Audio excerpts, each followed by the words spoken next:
Okay, so I guess you guys have saw the video. So let us start by introducing ourselves. Okay, so Harry sir, can you please introduce yourself?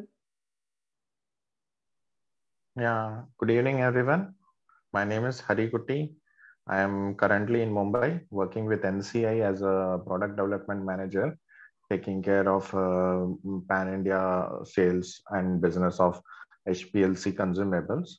I am an instrumentation engineer and PGDM from Wellinkers in marketing and HR. Currently, I am also in the process of setting up my own startup. So that is about me. Thank you. Sure. Okay, Anjali, can you please introduce yourself?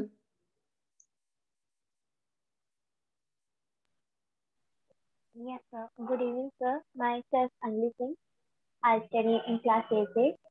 My school name is Central Valley Public School. I am 15 years old.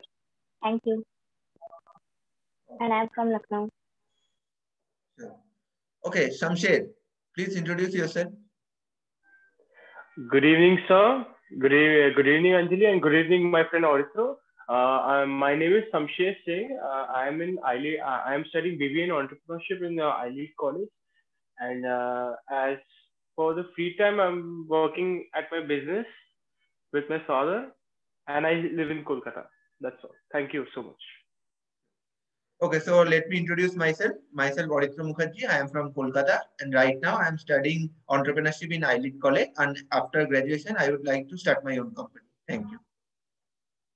Okay, so since you guys saw the video, let me ask you some question. So, why do you think that the average salesman, why do you think they used to disturb people in the middle of their schedule?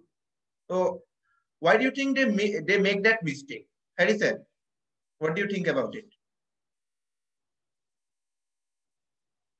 Yeah, sorry, Aritra, I was writing somewhere else. Can you Yeah. just repeat? So Yeah. my question was, why do you think the average salesman used to disturb people in the middle of their schedule? Why do Okay, you think okay, they commit such mistake? okay. So disturbing as such, a salesman is purely you cannot plan all your visits, right?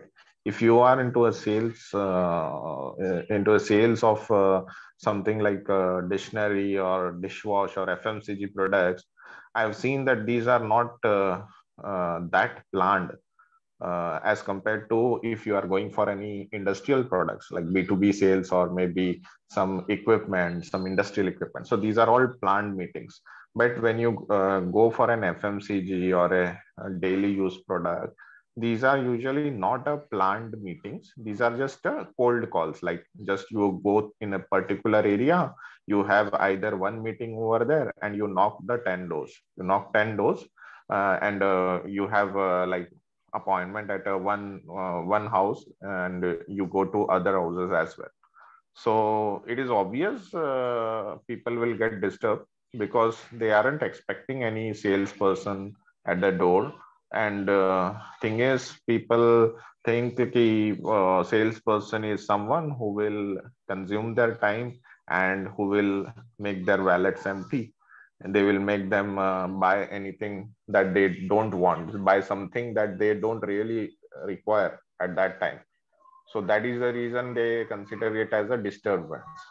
So if we consider like the people FMCG guys who are doing, earlier it was a culture in 2000s, as it's rightly said in the video, in late 1990s and 2000s, people used to go door to door to sell this Oxford dictionaries, then Webster's Thesiers, so dictionary. So at that time it was a culture, and it did happen, like sales did happen even at that time. I remember we bought one of a Webster dictionary like that. Only one of the sales guy came inside and he showed us the demo and gave us a very good discount, and he succeeded in selling his dictionary.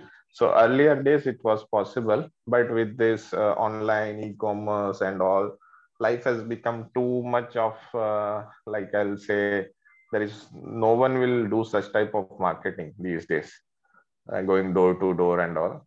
So it's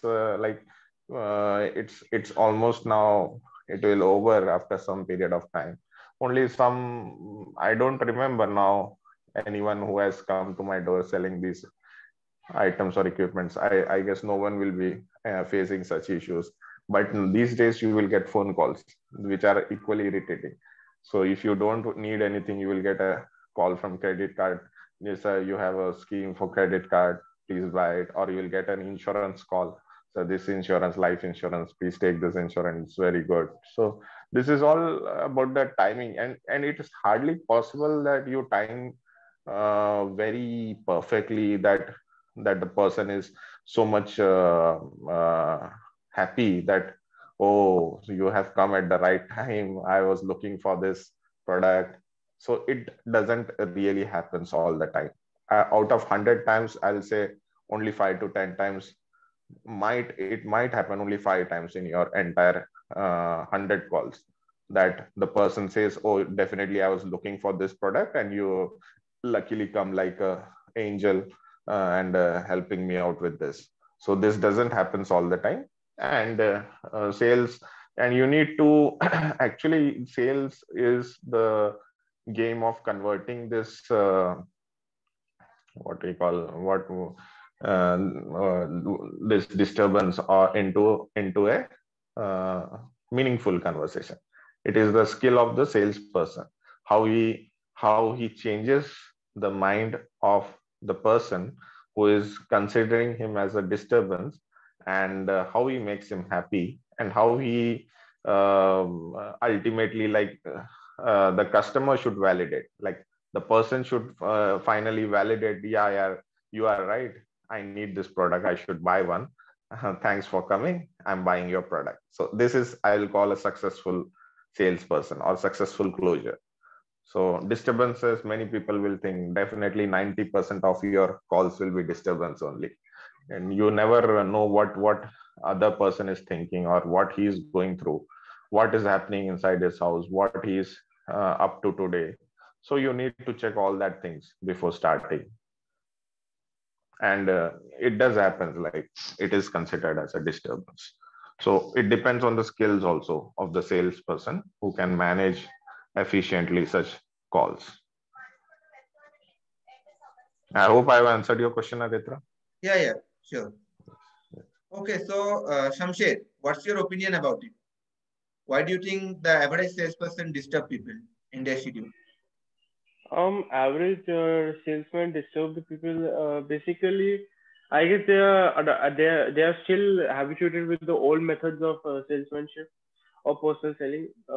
I don't think they have going with the environment or the change. That's the main reason. And basically, they are not properly trained or skilled. Maybe that might be the reason. And what Lack of Sir said, it experience, was you can say. absolutely right. Yeah, experience, that is a different thing. Basically, it's the way how you pitch and how you communicate with the customer. Like first, when you are going to the customer's house, first you have to greet him. First, you have to read the body language of the customer. That, like, you can understand what type of personality the customer has. According to that, you have to pitch the customer and greet him. That's the basic method of the salesmanship.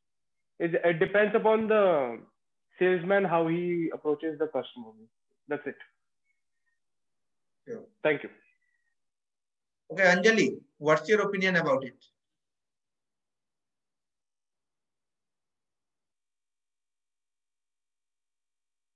What, sir? Yeah, the question was, why do you think an average salesperson disturb people in their schedule? Why do you think people get irritated by them?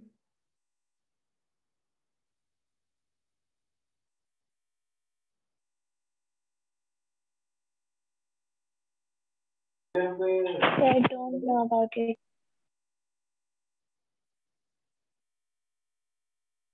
Hello, can you hear me? Yes, sir.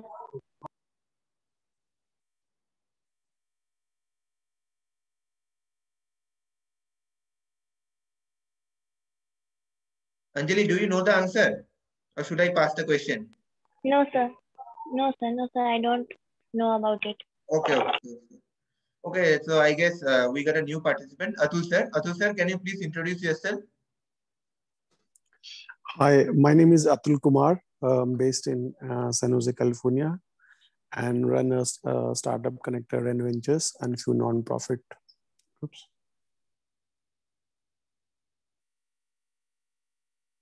Okay, sure. So today's topic was about Amway. So we were discussing about why do the average salesperson disturb people in their schedule? Why do people get irritated by their approach? So Atul sir, what's your opinion about it?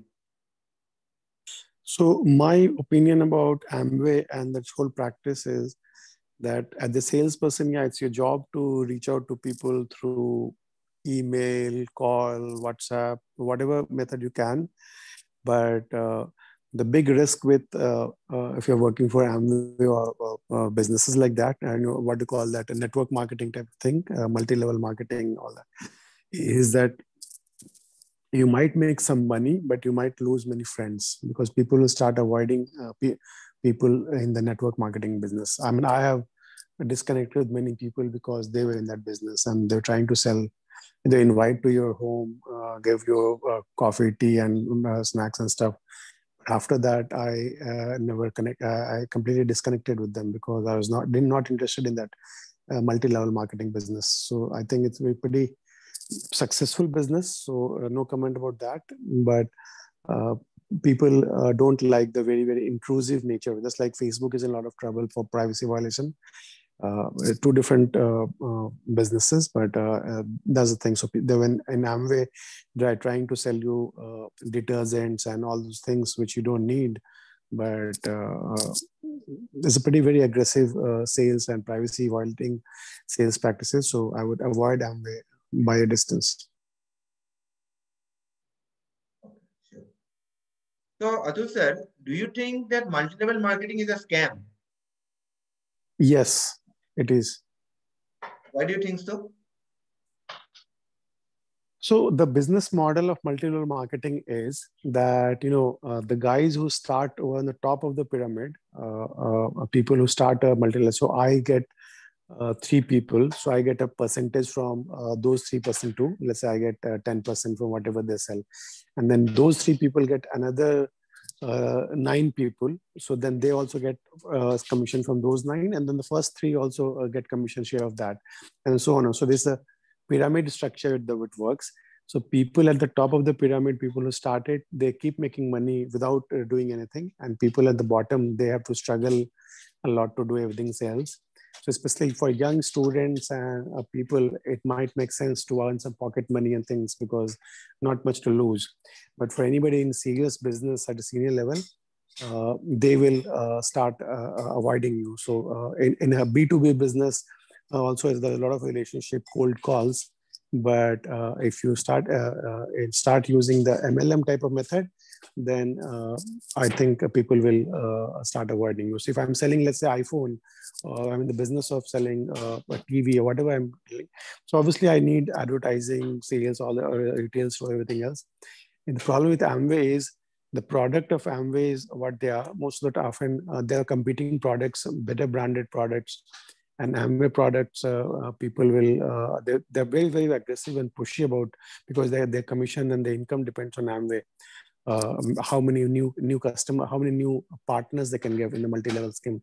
So people, I will avoid MLM, and I'm sure many others might have different opinions. Sure. Okay, so Hari sir, why do you think that the MLM companies target college students? No, it is incorrect to say that they target college students, because there are different MLM companies, and I've seen like they are not particularly targeting college students. Like I've seen many other segments, like they are targeting husband and wife who are both working, or they are targeting couples. They are targeting retired people, retired person who are retired from well-to job and now getting handsome pension or retirement corpus, and still they they need something to pass time, Those who or they need need money. some to make money. Correct. So they approach each and everything. There is nothing like we can say it is only a particular college student or something, but there are some MLMs like who are focusing on that category of customers. So because maybe college students are looking for earning money, and they feel it's possible to convince them easily and bring them to the business. So maybe that could be one of the reason, I think. So do you think MLM is a scam? Mm, no, not really, I can say, because it's not a scam. Depends from person to person and MLM company to company, which company you are referring to, because not all the MLMs are scam, and not all the scams are MLM. So in short, I'll say not all the goods that you buy, of not all the company goods are same, or we'll say fake, or of bad quality. We cannot generalize this, but there may be few MLMs which are a scam, but there are few good MLMs also which don't really force people. Like Amway is one of them. They don't force you to do anything. They will just want you to use the products. And maybe Atul sir, I don't know, he has a different opinion about that. So maybe he got offended with some of his friends pressurizing him for buying the products. So I don't know. Might be some people don't like that type of marketing, because we need to be like, everyone is their own personality, right? We can't be judging like others, or we can't impose our thoughts on others. So everyone has his own personality mapping. So maybe that's why they think like MLM is a scam, or all MLMs are scam. I'll say it's not all MLMs are scam, but some few of them might be a scam. That is what my opinion about it. And as such, uh, it becomes a scam when you don't understand the business and jump into it, and you start investing lots of money into that. At that time, you can say it becomes a scam for the person who without understanding has invested money in the business. So it happens in everything. Like if you start a startup, or if you have your own business, and you do something that you and you do some risky trading or risky business decision, it can happen with anyone. That is what I want to say. So, Shamsher, why do you think MLM targets the vulnerable people? I mean, those who are in need of money. Could you repeat once again, please? I didn't hear properly. Why do you think MLM generally targets vulnerable people? I mean, those who are in need of money, like old people, retired housewife, or college student, those who are in need of money. Why do you think they target them at first?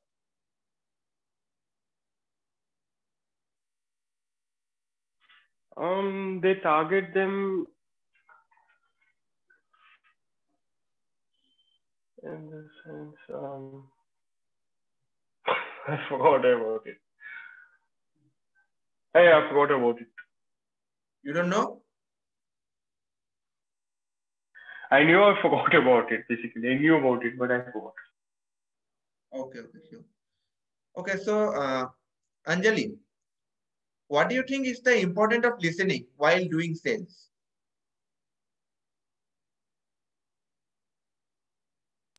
What, sir? What do you think is the importance of listening while making a sale? If you are selling a product to a particular person, what do you think is the importance of listening? Listening skill.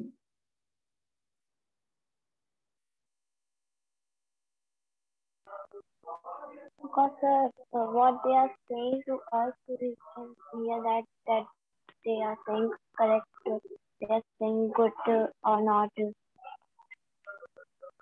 That's right. Sure.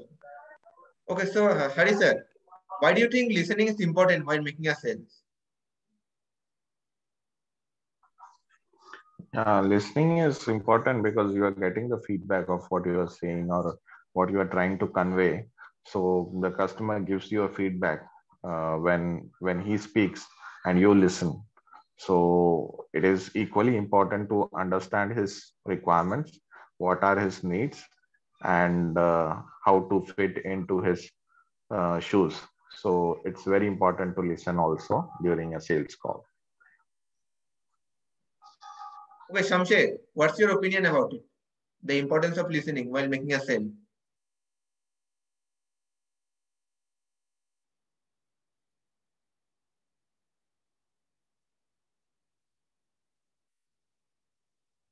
Shamsher, can you hear us?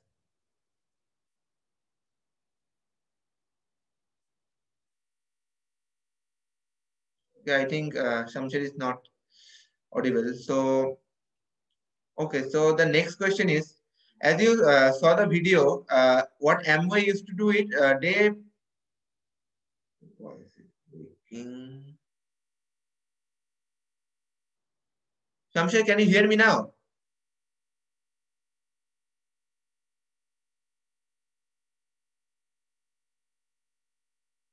Okay, so let's move on to the next question. So as you guys saw, what Amway used to do it, they used to tell the customer to use their product first, and after that they would come for a review. So what do you think is the significance of it? Why do you think it is important to tell your customer to use your product first, and after that give their review? So Hari sir, what do you think about it?